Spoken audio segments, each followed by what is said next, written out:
Lights on versus వీక్షకులందరికీ మన ప్రభువైన యేసుక్రీస్తు నామంలో నా హృదయపూర్వకమైన వందనాలు తెలియజేస్తున్నాను. లాస్ట్ వీడియోలో 90 కీర్తనల వరకు విన్నాం కదండి. ఇప్పుడు 91వ కీర్తన నుంచి 105 కీర్తనల వరకు వినేద్దామా. 91వ కీర్తన. సర్వోన్నతిని చాటున నివసించే వాళ్ళు సర్వశక్తిమంతుని నీడలో విశ్రమిస్తారు.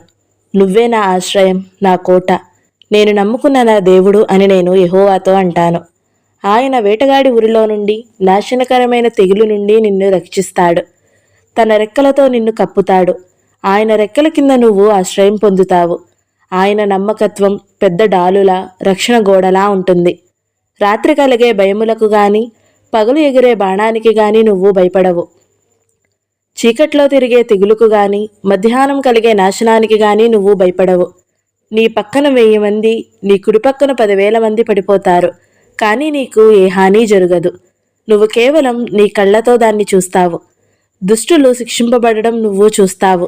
యెహోవాయే నా ఆశ్రయం అని అంటూ నువ్వు సర్వోన్నతుణ్ణి నీ నివాస స్థలంగా చేసుకున్నావు.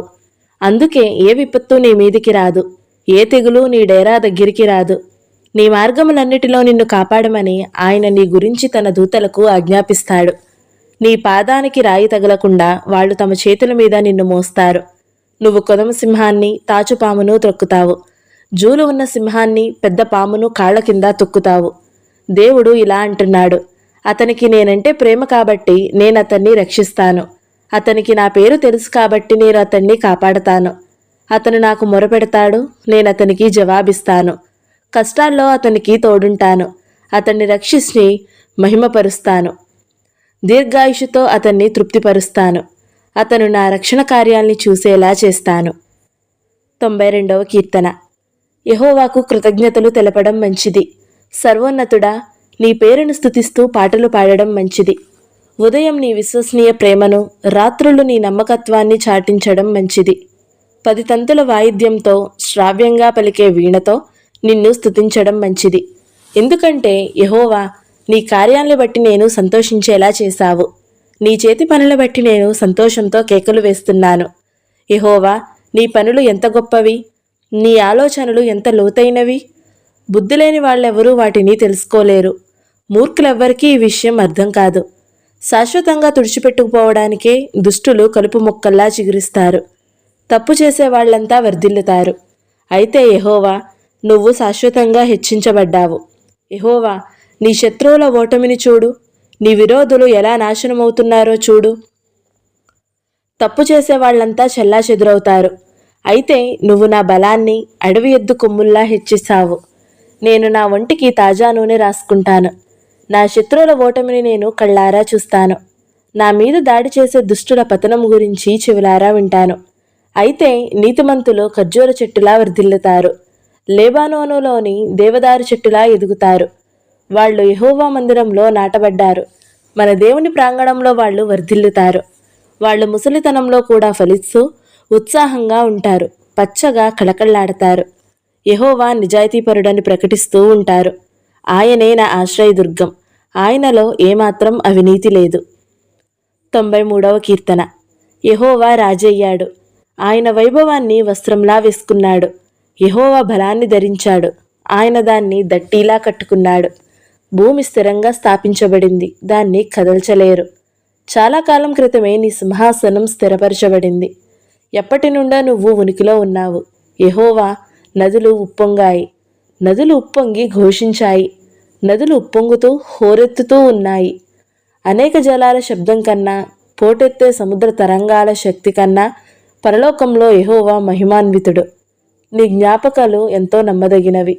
యెహోవా, పవిత్రత ఎల్లకాలం నీ మందిరాన్ని అలంకరిస్తుంది. 94వ కీర్తన. ప్రతీకారం తీర్చుకునే దేవా యెహోవా, ప్రతీకారం తీర్చుకునే దేవా ప్రకాశించు. భూలోక న్యాయాధిపతి లే, గర్విష్ఠులకు తగిన శాస్తి చెయ్యి. ఎంతకాలం యెహోవా, ఎంతకాలం దుష్టులు ఉల్లసిస్తూ ఉంటారు? వాళ్ళు పిచ్చివాగుడు వాగుతారు, అహంకారంగా మాట్లాడతారు. తప్పు చేసే వాళ్ళంతా తమ గురించి గొప్పలు చెప్పుకుంటారు. యెహోవా, వాళ్ళు నీ ప్రజల్ని నలగొడుతున్నారు, నీ స్వాస్థ్యాన్ని బాధిస్తున్నారు. వాళ్ళు విధవరాలిని, పరదేశీని చంపుతారు. తండ్రి లేని పిల్లల్ని హత్య చేస్తారు. యెహోవా చూడట్లేదు, యాకోబు దేవుడు దీన్ని పట్టించుకోవట్లేదు అని వాళ్ళు అనుకుంటారు. బుద్ధిలేని ప్రజలారా, ఈ విషయం అర్థం చేసుకోండి. మూర్ఖులారా, మీరు ఎప్పటికైనా లోతైన అవగాహన చూపిస్తారా? చెవిని తయారు చేసిన దేవుడు వినలేడా? కంటిని తయారు చేసిన దేవుడు చూడలేడా? దేశాల్ని సరిదిద్దే దేవుడు క్రమశిక్షణ ఇవ్వలేడా? ప్రజలకు జ్ఞానాన్ని బోధించేది ఆయనే. మనుష్యుల ఆలోచనలు యెహోవాకు తెలుసు, అవి వ్యర్థమైనవని ఆయనకు తెలుసు. యెహోవా, నువ్వు సరిదిద్దే మనిషివి. నీ ధర్మశాస్త్రంతో నువ్వు బోధించే వ్యక్తి ధన్యుడు. దుష్టుల కోసం గుంట తవ్వబడిన వరకు కష్టకాలంలో నువ్వు అతనికి మనశ్శాంతి దయచేశావు.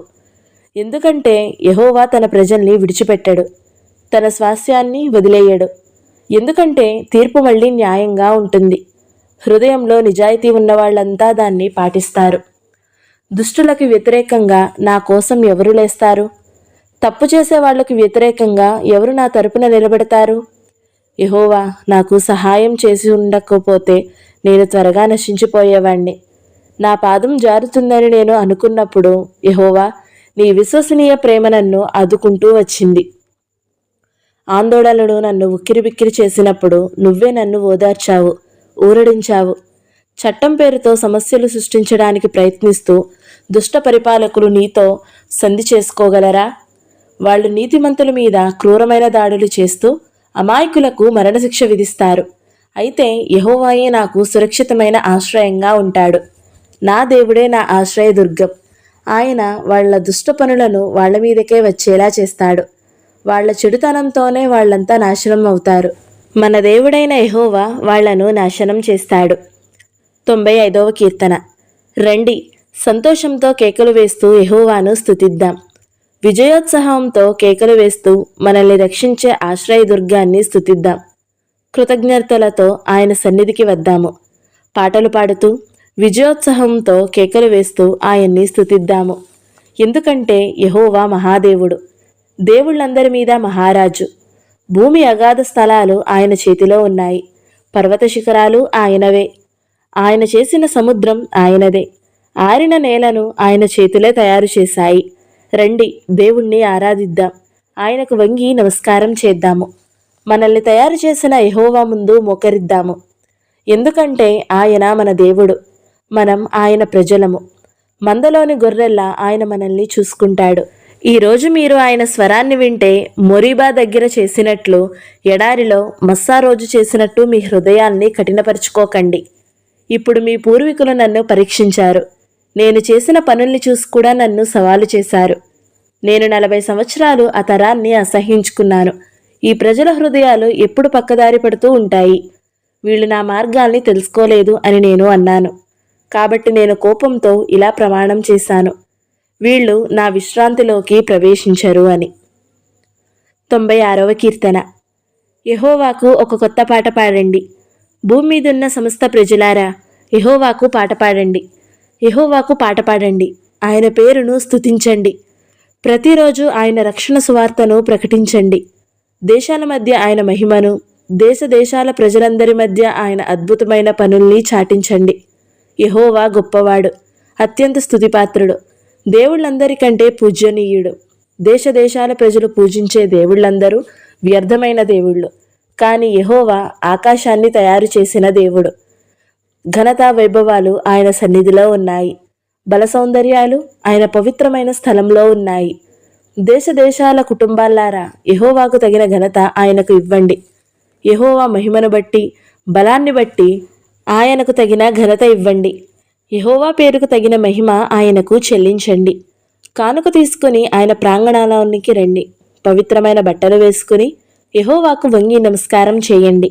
భూమి మీదున్న సమస్త ప్రజలారా, ఆయన ముందు వణకండి. దేశాల మధ్య ఇలా చాటించండి, యెహోవా రాజయ్యాడు. భూమి స్థిరంగా స్థాపించబడింది, దాన్ని కదిలించలేరు. దేశ దేశాల ప్రజలకు ఆయన న్యాయం తీర్పుగా తీరుస్తాడు. ఆకాశం సంతోషించాలి, భూమి ఆనందించాలి, సముద్రం దానిలో ఉన్నవన్నీ సంతోషంతో ఘోషించాలి. పొలాలు వాటిలో ఉన్నవన్నీ ఉల్లసించాలి. అడవిలో ఉన్న చెట్లన్నీ సంతోషంతో కేకలు వేయాలి. అది యెహోవా ముందు సంతోషంతో కేకలు వేయాలి, ఎందుకంటే ఆయన వస్తున్నాడు. భూమికి తీర్పు తీర్చడానికి ఆయన వస్తున్నాడు. ఆయన నీతితో భూలోకానికి, తన నమ్మకత్వంతో దేశ దేశాల ప్రజలకు తీర్పు తీరుస్తాడు. 97వ కీర్తన. యెహోవా రాజయ్యాడు, భూమి సంతోషించాలి, ద్వీపాలన్నీ ఆనందించాలి. మేఘాలు, కటికి చీకటి ఆయన చుట్టూ ఉన్నాయి. నీతి న్యాయాలు ఆయన సింహాసనానికి పునాదులు. అగ్ని ఆయన ముందు వెళ్తూ అన్ని వైపులా ఉన్న ఆయన శత్రువుల్ని దహించేస్తుంది. ఆయన మెరుపులు లోకానికి వెలిగిస్తాయి. అది చూసి భూమి వణికుతుంది. యెహోవా ముందు, సర్వలోక ప్రభువు ముందు పర్వతాలు మైనంలా కరిగిపోతాయి. ఆకాశం ఆయన నీతిని ప్రకటిస్తుంది. దేశ దేశాల ప్రజలు ఆయన మహిమను చూస్తారు. చెక్కుడు విగ్రహాన్ని సేవించే వాళ్లంతా, తమ వ్యర్థమైన దేవుళ్ల గురించి గొప్పలు చెప్పుకునే వాళ్లంతా సిగ్గుపరచబడాలి. దేవుళ్లారా, మీరంతా ఆయనకు వంగి నమస్కారం చేయండి. సియోను విని సంతోషిస్తుంది. యెహోవా, నీ తీర్పును బట్టి యూదా పట్టణాలు ఆనందిస్తున్నాయి. ఎందుకంటే యెహోవా, నువ్వు భూమంతటిపైన సర్వోన్నతుడివి, మహోన్నతుడివి. దేవుళ్ళందరికంటే నువ్వు ఎంతో హెచ్చింపబడ్డావు. ఆ యెహోవాను ప్రేమించేవాళ్లారా, చెడును అసహ్యించుకోండి. తన విశ్వసనీయుల ప్రాణాల్ని ఆయన కాపాడుతున్నాడు. దుష్టుల చేతి నుండి ఆయన వాళ్లను రక్షిస్తాడు. నీతిమంతుల కోసం వెలుగు, హృదయంలో నిజాయితీ ఉన్నవాళ్ల కోసం సంతోషం ప్రకాశిస్తాయి. నీతిమంతులారా, యెహోవాను బట్టి సంతోషించండి. ఆయన పవిత్రమైన పేరుకు కృతజ్ఞతలు తెలుపండి. 98వ కీర్తన. యెహోవాకు ఒక కొత్త పాట పాడండి, ఎందుకంటే ఆయన అద్భుతమైన పనులు చేశాడు. ఆయన కుడి చెయ్యి అంటే పవిత్రమైన ఆయన బాహువు రక్షణ తీసుకొచ్చింది. యెహోవా తన రక్షణను వెల్లడి చేశాడు. దేశాల ముందు తన నీతిని బయల్పరిచాడు. ఆయన ఇశ్రాయేలు ఇంటివాళ్ల పట్ల తన విశ్వసనీయ ప్రేమను, నమ్మకత్వాన్ని గుర్తు చేసుకున్నాడు. మన దేవుని రక్షణను భూమంతా చూసింది. భూమి మీద సమస్త ప్రజలారా, విజయోత్సాహంతో కేకలు వేస్తూ యెహోవాను స్తుతించండి. ఆనందిస్తూ సంతోషంతో కేకలు వేస్తూ స్తుతిగీతాలు పాడండి. వీణతో యెహోవాను స్తుతిస్తూ పాటలు పాడండి. వీణతో శ్రావ్యమైన గీతంతో ఆయన్ని స్తుతించండి. బాకాలతో, బూరాధ్వనితో రాజైన యెహోవా ముందు విజయోత్సాహంతో కేకలు వేయండి. సముద్రం, దానిలో ఉన్నవన్నీ, భూమి, దాని నివాసులు సంతోషంతో కేకలు వేయాలి. నదులు చప్పట్లు కొట్టాలి. పర్వతాలు కలిసి సంతోషంతో కేకలు వేయాలి. అవి యెహోవా ముందు సంతోషంతో కేకలు వేయాలి. ఎందుకంటే ఆయన భూమికి తీర్పు తీర్చడానికి వస్తున్నాడు. ఆయన నీతిలో భూలోకానికి, న్యాయంతో దేశ దేశాల ప్రజలకు తీర్పు తీరుస్తాడు. 99వ కీర్తన. యెహోవా రాజయ్యాడు, దేశ దేశాల ప్రజలు వణకాలి. ఆయన కేరూబులపైన సింహాసనంలో కూర్చుని ఉంటాడు. భూమి కంపించాలి. సియోనులో యెహోవా గొప్పవాడు. దేశ దేశాల ప్రజలందరి మీద ఆయన ఉన్నతంగా ఉన్నాడు. వాళ్ళు నీ గొప్ప పేరును స్తుతించాలి, ఎందుకంటే అది సంభ్రమాశ్చర్యాలు పుట్టిస్తుంది, పవిత్రమైనది. ఆయన గొప్ప శక్తిగల రాజు. ఆయన న్యాయాన్ని ప్రేమిస్తాడు. నువ్వు సరైన దాన్ని సుస్థిరం చేశావు. యాకోబులో నీతి న్యాయాలు జరిగించావు. మన దేవుడైన యెహోవాను గనపరచండి. ఆయన పాదపీఠం దగ్గర వంగి నమస్కారం చెయ్యండి, ఎందుకంటే ఆయన పవిత్రుడు. ఆయన యాజకుల్లో మోషే, అహరోనులు కూడా ఉన్నారు. ఆయన పేరును ప్రార్థించే వాళ్లల్లో సమూయేలు కూడా ఉన్నాడు. వాళ్ళు యెహోవాకు ప్రార్థించేవాళ్ళు. ఆయన వాళ్లకు జవాబిచ్చేవాళ్ళు. ఆయన మేఘస్తంభంలో నుండి వాళ్లతో మాట్లాడేవాడు. ఆయన జ్ఞాపికల్ని, ఆయన తమకిచ్చిన ఆదేశాల్ని వాళ్ళు పాటించారు. యెహోవా మా దేవా, నువ్వు వాళ్లకు జవాబిచ్చావు. నువ్వు వాళ్ళ తప్పుల్ని క్షమించావు. కానీ వాళ్ళు చేసిన పాపపు పనులను బట్టి వాళ్లను శిక్షించావు. మన దేవుడైన యెహోవాను ఘనపరచండి. ఆయన పవిత్ర పర్వతం ముందు వంగి నమస్కారం చేయండి, ఎందుకంటే మన దేవుడైన యెహోవా పవిత్రుడు. 100వ కీర్తన. భూమి మీద సమస్త ప్రజలారా, విజయోత్సాహంతో కేకలు వేస్తూ యెహోవాను స్తుతించండి. సంతోషంతో యెహోవాను సేవించండి. ఆనందంతో కేకలు వేస్తూ ఆయన సన్నిధిలోనికి రండి. యెహోవాయే దేవుడని తెలుసుకోండి. ఆయనే మనల్ని చేశాడు. మనం ఆయన వాళ్లము. మనం ఆయన ప్రజలం. ఆయన మేపే గొర్రెలము. కృతజ్ఞతలు తెలుపుతూ ఆయన ఆలయ ద్వారాల్లోనికి రండి. స్తుతులు చెల్లిస్తూ ఆయన ప్రాంగణంలోనికి రండి. ఆయనకు కృతజ్ఞతలు తెలపండి. ఆయన పేరును స్తుతించండి, ఎందుకంటే యెహోవా మంచివాడు. ఆయన విశ్వసనీయ ప్రేమ ఎప్పటికీ ఉంటుంది. ఆయన నమ్మకత్వం తరతరాలు ఉంటుంది. 101వ కీర్తన. నేను విశ్వసనీయ ప్రేమ గురించి, న్యాయం గురించి పాడతాను. యెహోవా, నిన్ను స్తుతిస్తూ నేను పాటలు పాడతాను. నేను వివేచన చూపిస్తూ నిందలేకుండా నడుచుకుంటాను. నువ్వు నా దగ్గరికి ఎప్పుడు వస్తావు? నేను నా ఇంట్లో ఉన్నప్పుడు యథార్థ హృదయంతో నడుచుకుంటాను. వ్యర్థమైనదేదీ నా కళ్ళ ముందు ఉంచుకోను. సరైన మార్గం నుండి తొలగిపోయే వాళ్ల పనులంటే నాకు అసహ్యము. వాళ్లతో నేను ఎలాంటి పొత్తు పెట్టుకోను. దుష్ట హృదయం నాకు చాలా దూరం. చెడుని నేను అంగీకరించను. చాటుగా తన పొరుగువాళ్ల మీద అబద్ధాలు చెప్పేవాళ్లను నేను సంహరిస్తాను. గర్వపు చూపు, అహంకార హృదయం గలవాళ్లను నేను సహించను. భూమి మీద నమ్మకమైన వాళ్ళు నాతో పాటు నివసించేలా నేను వాళ్ల మీద నా దృష్టి నిలుపుతాను. నింద లేకుండా నడుచుకునే వాళ్ళు నాకు పరిచారం చేస్తారు. మోసం చేసే వాళ్ళెవ్వరూ నా ఇంట్లో నివసించరు. అబద్ధాలాడేవాళ్ళెవరూ నా కళ్ళ ముందు నిలబడరు. ప్రతి ఉదయం భూమి మీద దుష్టులందరినీ నేను సంహరిస్తాను. అలా తప్పు చేసే వాళ్ళందరినీ యెహోవా నగరం నుండి తొలగిస్తాను. 102వ కీర్తన. యెహోవా, నా ప్రార్థన ఆలకించు. సహాయం కోసం నేను పొట్టే మొర నీ దగ్గరికి చేరనివ్వు. నేను కష్టాల్లో ఉన్నప్పుడు నీ ముఖం పక్కకు తిప్పుకోకు. నా ప్రార్థన ఆలకించు. నేను మొరపెట్టినప్పుడు త్వరగా జవాబివ్వు. ఎందుకంటే నా రోజులు పొగలా మాయమైపోతున్నాయి. నా ఎముకలు కొలిమిలా కాలిపోతున్నాయి. నా హృదయం సూర్యుడు వేడిమికి వాడిపోయిన గడ్డిలా తయారైంది. నేను భోజనం చేయడం కూడా మర్చిపోతున్నాను. పెద్దగా మూలగడం వల్ల నా ఎముకలు చర్మానికి అంటుకుపోయాయి. నేను ఎడారిలో గూడబాతులా ఉన్నాను. శిథిలాల మధ్య నివసించే చిన్న గుడ్లగూబలా ఉన్నాను. పడుకున్నా నాకు నిద్ర పట్టట్లేదు. నేను ఇంటి పైకప్పు మీద ఒంటరి పక్షిలా ఉన్నాను. రోజంతా నా శత్రువులు నన్ను నిందిస్తూ ఉన్నారు. నన్ను ఎగతాళి చేసేవాళ్ళు నా పేరును శాపంగా ఉపయోగిస్తున్నారు. నేను బూడిదను ఆహారంలా తింటున్నాను. నేను తాగే వాటిలో కన్నీళ్లు కలిశాయి. నీ కోపం వల్లే, నీ ఆగ్రహం వల్లే నాకు ఈ పరిస్థితి వచ్చింది. నన్ను అవతల పారేయడానికి నువ్వు నన్ను పైకెత్తావు. నా రోజులు కనుమరుగవుతున్న నీడలా ఉన్నాయి. నేను గడ్డిలా వాడిపోతున్నాను. కానీ యెహోవా, నువ్వు ఎప్పటికీ ఉంటావు. నీ కీర్తి తరతరాలు నిలిచి ఉంటుంది. నువ్వు ఖచ్చితంగా లేచి సియోను మీద కరుణ చూపిస్తావు. దాని మీద ఆగ్రహం చూపించే సమయం ఇదే. నియమిత సమయం వచ్చేసింది. దాని రాళ్లంటే నీ సేవకులకు చాలా ఇష్టము. దాని మట్టి కూడా వాళ్లకు ఎంతో ప్రియము. దేశాల ప్రజలు యెహోవా పేరుకు భయపడతాయి. భూరాజులందరూ నీ మహిమను గుర్తిస్తారు.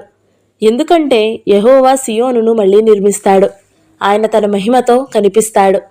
దిక్కులేని వాళ్ల ప్రార్థనను ఆయన ఆలకిస్తాడు. వాళ్ల ప్రార్థనను ఆయన చిన్నచూపు చూడనే చూడడు.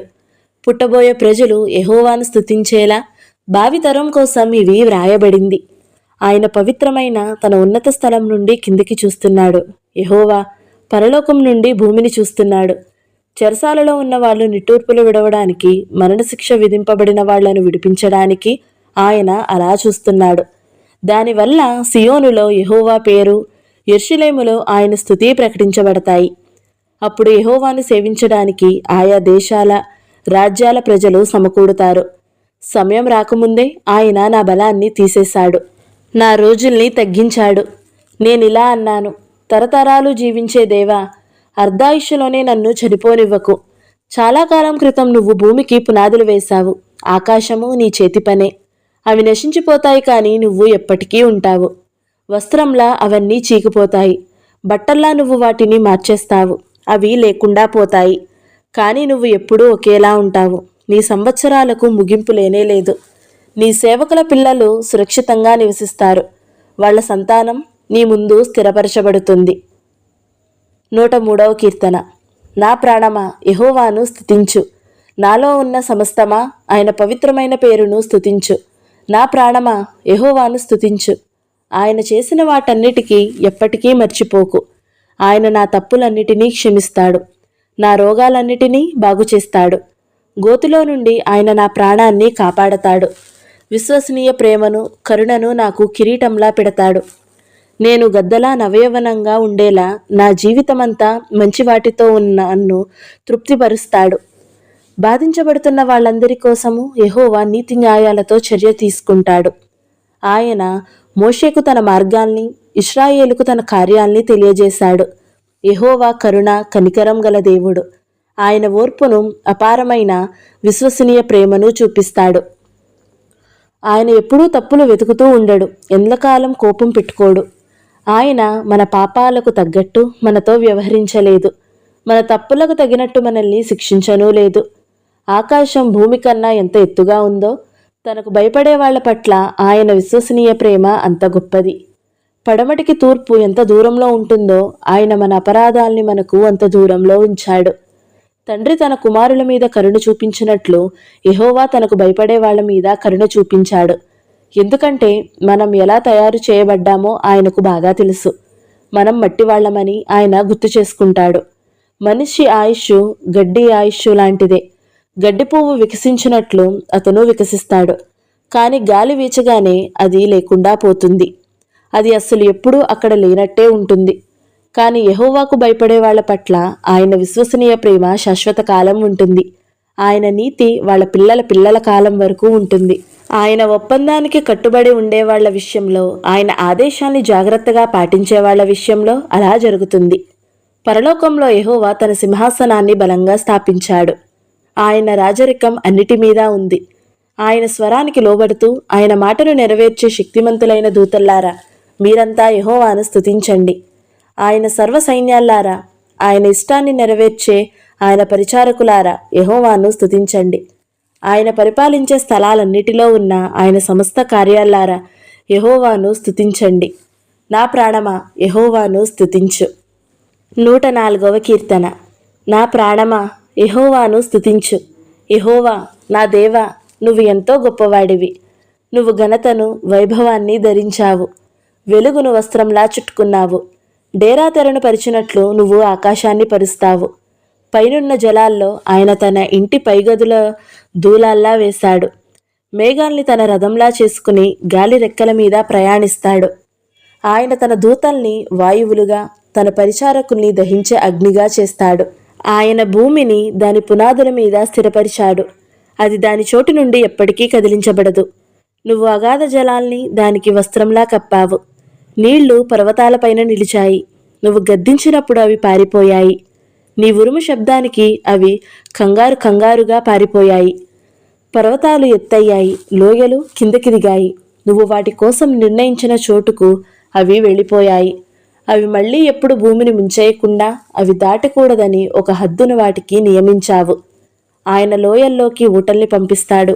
అవి పర్వతాల మధ్య ప్రవహిస్తాయి. అడవి జంతువులన్నిటినీ అక్కడ నీళ్లు దొరుకుతాయి.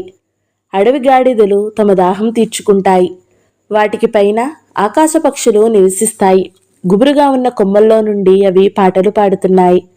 ఆయన తన పైగదుల్లో నుండి పర్వతాలకు నీళ్లు పెడుతున్నాడు. నువ్వు చేసిన వాటి వంటి వల్ల భూమి తృప్తి పొందుతుంది. ఆయన పశువుల కోసం గడ్డిని, మనుషుల కోసం మొక్కల్ని మొలిపిస్తున్నాడు. అలా ఆయన నేల నుండి ఆహారం, మనిషి హృదయాన్ని సంతోషపెట్టే ద్రాక్షారసం, వాళ్ల ముఖాలకు మెరుపునిచ్చే తైలం, మనిషి హృదయాన్ని బలపరిచే ఆహారం వచ్చేలా చేస్తున్నాడు. యెహోవా చెట్లు, ఆయన నాటిన లెబానోను దేవదారు చెట్లు తృప్తి పొందుతున్నాయి. అక్కడ పక్షులు తమ గూళ్ళు కట్టుకుంటున్నాయి. శంకుబుడి కొంగ సరళ వృక్షాల్లో నివసిస్తుంది. కొండమేకలు ఎత్తైన పర్వతాల్లో నివసిస్తాయి. పోటి కుందేళ్లు బండసందుల్లో ఆశ్రయం పొందుతాయి. ఆయా సమయాన్ని సూచించడానికి ఆయన చంద్రుణ్ణి చేశాడు. సూర్యుడికి తాను ఎప్పుడు అస్తమించాలో తెలుసు. నువ్వు చీకటి రప్పించినప్పుడు రాత్రి అవుతుంది. అప్పుడు అడవి జంతువులు అంతటా సంచరిస్తాయి. కొదమసింహాలు తమ ఆహారం కోసం గర్జిస్తాయి. దేవుడిచ్చే ఆహారం కోసం అవి వెతుకుతాయి. సూర్యుడు ఉదయించినప్పుడు అవి తిరిగి తమ గుహల్లో పడుకుంటాయి. అప్పుడు మనుషులు తమ పనులకు వెళ్తారు. సాయంత్రం వరకు కష్టపడి పనిచేస్తారు. యెహోవా, నీ పనులు అసంఖ్యాక్యం. తెలివితో నువ్వు వాటన్నిటినీ చేశావు. నువ్వు చేసిన వాటితో భూమి నిండిపోయింది. అదిగో, ఎంత పెద్దగా విశాలంగా ఉన్న సముద్రం! అందులో లెక్కలేనన్ని చిన్న పెద్ద ప్రాణులు తిరుగుతున్నాయి. దానిమీద ఓడలు ప్రయాణం చేస్తాయి. సముద్రంలో ఆడుకోవడానికి నువ్వు చేసిన లివ్యాతన్ అందులో తిరుగుతుంది. నువ్వు సమయానికి ఆహారం ఇస్తావని అవన్నీ నీ కోసం వేచి చూస్తున్నాయి. నువ్వు ఇచ్చిన దాన్ని అవి తింటున్నాయి. నువ్వు నీ గుప్పిలు విప్పినప్పుడు అవి మంచి వాటితో తృప్తి పొందుతాయి. నీవు నీ ముఖాన్ని దాచుకున్నప్పుడు అవి కలత చెందుతాయి. నువ్వు వాటి ఊపిరి తీసేటప్పుడు అవి చనిపోయి తిరిగి మట్టికి చేరుతాయి. నువ్వు నీ ఊపిరిని పంపినప్పుడు అవి పుడతాయి. అలా నువ్వు భూమిని కొత్తదనంతో నింపుతున్నావు. యెహోవా మహిమ ఎప్పటికీ నిలిచి ఉంటుంది. యెహోవా తన ప్రజల్ని బట్టి ఎంతగానో సంతోషిస్తారు. ఆయన భూమి వైపు చూస్తే అది వణుకుతుంది. ఆయన పర్వతాల్ని ముట్టుకుంటే అవి పొగలు కక్కుతాయి. నా జీవితమంతా నేను యెహోవాకు పాటలు పాడతాను. నేను బ్రతికున్నంతకాలం నా దేవుణ్ణి స్తుతిస్తూ పాటలు పాడతాను. నా ఆలోచనలు ఆయనకు నచ్చేలా ఉండాలి. నేను యెహోవాను బట్టి సంతోషిస్తాను. పాపులు భూమి మీద నుండి కనుమరుగైపోతారు. దుష్టులు ఇక మీదట ఉండరు. నా ప్రాణమా, యెహోవాను స్తుతించు, యెహోవాను స్తుతించు. 105వ కీర్తన. యెహోవాకు కృతజ్ఞతలు చెల్లించండి, ఆయన పేరును ప్రార్థించండి. దేశదేశాల ప్రజల మధ్య ఆయన కార్యాలు తెలియజేయండి. ఆయనకు పాటలు పాడండి, ఆయన స్తుతిస్తూ పాటలు పాడండి. ఆయన చేసిన అద్భుతమైన పనులన్నింటినీ గూర్చి ధ్యానించండి. ఆయన పవిత్రమైన పేరు గురించి గొప్పలు చెప్పుకోండి. యెహోవాను వెతికే వాళ్ళ హృదయాలు ఉల్లసించాలి. యెహోవాను, ఆయన బలాన్ని వెతకండి. ఎప్పుడు ఆయన దయను వెతకండి. ఆయన చేసిన ఆశ్చర్యకార్యాల్ని, అద్భుతాల్ని, ఆయన ప్రకటించిన తీర్పుల్ని గుర్తు చేసుకోండి. ఆయన సేవకుడైన అబ్రహాము సంతానమా, ఆయన ఎంచుకున్న యాకోబు వంశస్థులారా, గుర్తు చేసుకోండి. ఆయనే మన దేవుడైన యెహోవా. ఆయన తీర్పులు లోకమంతటా అమలులో ఉండాలి. ఆయన తన ఒప్పందాన్ని ఎప్పటికీ గుర్తుంచుకుంటాడు. తాను చేసిన వాగ్దానాన్ని 1000 తరాల వరకు గుర్తుంచుకుంటాడు. అది ఆయన అబ్రహాముతో చేసిన ఒప్పందం, ఇస్సాకుకు వట్టేసి చేసిన ప్రమాణము. ఆయన దాన్ని యాకోబుకు ఒక ఆదేశంలా, ఇశ్రాయేలుకు శాశ్వత ఒప్పందంలా స్థిరపరుస్తూ ఇలా అన్నాడు: నేను కానాని దేశాన్ని నీకు ఇస్తాను, వారసత్వాస్తిగా దాన్ని మీకు పంచిస్తాను. ఆయన ఈ మాట అన్నప్పుడు వాళ్లలో కొద్దిమందే ఉన్నారు. అవును, చాలా తక్కువ మంది ఉన్నారు. ఆ దేశంలో పరదేశులుగా ఉన్నారు. వాళ్ళు ఒక దేశం నుండి ఇంకో దేశానికి, ఒక రాజ్యం నుండి ఇంకో రాజ్యానికి తిరుగుతూ ఉన్నారు. ఆయన ఏ మనిషికి వాళ్లకు హాని చేయనివ్వలేదు. బదులుగా వాళ్ల కోసం రాజుల్ని గద్దించాడు. నా అభిషిక్తుల్ని ముట్టకండి, నా ప్రవక్తలకు ఏ హాని చేయకండి అని ఆయన వాళ్లతో అన్నాడు. ఆయన ఆ దేశం మీదకి కరువు రప్పించాడు. వాళ్లకు ఆహారం దొరకకుండా చేసేశాడు. వాళ్ల కన్నా ముందు ఒక మనిషిని పంపి వాళ్ళు అతన్ని దాసునిగా అమ్మేశారు. అతనే యోసేపు. వాళ్ళు అతని కాళ్లకు సంకెళ్లతో బంధించేశారు. అతని మెడకు ఇనుప గొలుసులను వేశారు. ఆయన మాట నిజమయ్యే వరకు అలా జరిగింది. యెహోవా మాటే అతన్ని శుద్ధీకరించింది. అతన్ని విడిపించడానికి రాజు మనుషుల్ని పంపించాడు. దేశదేశాల ప్రజలు, పరిపాలకుడు అతన్ని విడుదల చేశాడు. అతడు యోసేపును తన ఇంటి యజమానుడిగా, తన ఆస్తి అంతటి మీద అధికారిగా నియమించాడు. తన అధిపతుల మీదకి వచ్చిన అధికారం చేయించేలా చేశారు. తన పెద్దలకు తెలివిని నేర్పించేలా అతను యోసేపును నియమించాడు. అప్పుడు ఇశ్రాయేలు ఐగుప్తుకు వచ్చాడు. హాము దేశంలో యాకోబు పరదేశిగా నివసించాడు. దేవుడు తన ప్రజలకు సంఖ్య ఎక్కువయ్యేలా చేశాడు. వాళ్ళ శత్రువుల కన్నా వాళ్ళు బలంగా తయారయ్యేలా చేశాడు. వాళ్ళ మనసు మార్చుకోనిచ్చాడు.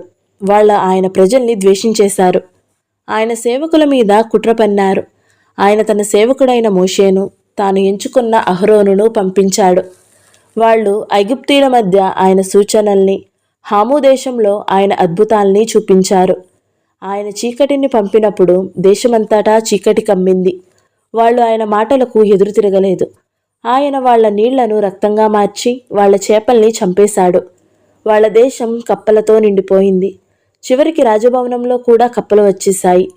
దాడి చేయమని ఆయన జోరీగల్ని ఆదేశించాడు. వాళ్ల ప్రాంతమంతటిలోకి దోమల్ని పంపాడు. వడగండ్లను వర్షంలా కురిపించాడు. వాళ్ళ దేశం మీదకి మెరుపుల్ని పంపించాడు.